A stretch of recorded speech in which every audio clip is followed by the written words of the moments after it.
Pozdrav svima i dobrodošli na mom kanalu.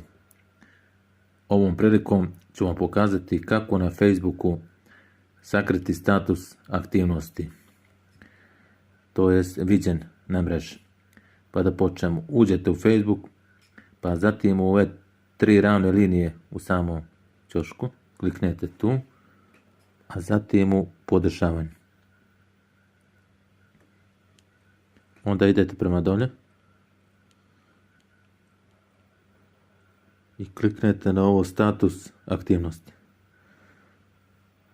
Tu kliknete, prikazat će vam se, pokažete kada ste aktivni. Evo vidite i sami, ovo isključite.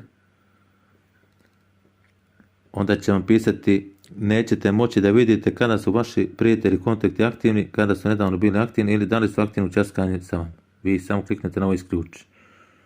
Evo vidite i sami, isključeno je, sada neće moći da vide kada ste aktivni na mreži, a tako isto i vi njih kada su oni. To bi bilo sve u ovom klipu. Pretplatite se na ovom kanalu radi još videa koji će biti objavljeni. Pozdrav, do gledanja.